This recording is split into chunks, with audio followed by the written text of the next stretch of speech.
जय हिंद, भारत माता की जय. जय जवान जय किसान. छत्रपती शिवाजी महाराज की जय. आज सातारा लोकसभा 2024 या निवडणुकीमध्ये मी प्रशांत रघुनाथ कदम माजी सैनिक या लोकसभेसाठी मी निवडणूक अर्ज भरलेला आहे.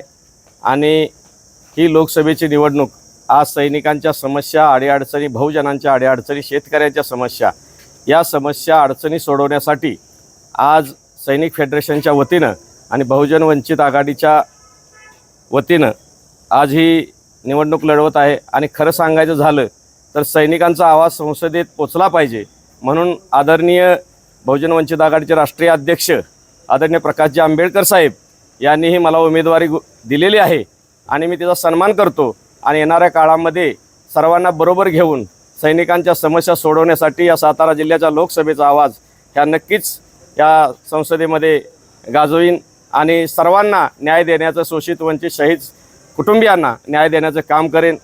आणि आपण आपल्या पत्रकारितेच्या माध्यमातून मी सर्व सातारा जिल्ह्यातील आजी माजी सैनिक, शहीद जवान कुटुंबीय, शेतकरी, बहुजन, वंचित हा सर्वांना मी आज आव्हान करतो की या सातारा जिल्ह्यामध्ये एक पर्याय म्हणून एक सैनिक दिलेला आहे.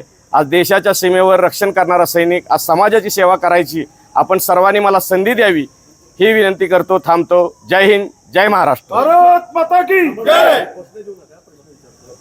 विषय असा आहे की तुमची नेमकी लढाई शशिकांत शिंदेबरोबर आहे का उदयनराजेंबरोबर आहे? माझी लढाई कोणाही बरोबर नाही. माझी लढाई ही सैनिकांच्या समस्या, अडचणी, बहुजनांच्या अडचणी, शेतकऱ्यांच्या अडचणी, शहीद परिवाराच्या अडचणी ह्या सोडवण्यासाठी जी मला वंचित बहुजन आघाडी माननीय प्रकाशजी आंबेडकर साहेब यांनी उमेदवार दिलेले आहे त्याचा मी सन्मान करून मी लोकसभेत या सर्व समस्यांचा आवाज उठवण्यासाठी माझी उमेदवारी आहे. कराड परिसर तुमचा मोठा आहे. दुसरी गोष्ट 3.5 लाख मतदान सर्व माजी सैनिकांचं आहे. वंचितांचं गेल्या वर्षी जवळजवळ 50 ते 60 हजार मतदान मिळालेलं आहे. 3.5 आणि हे 4 लाख मतदान आणि कराड परिसराचं 55% मतदान आहे.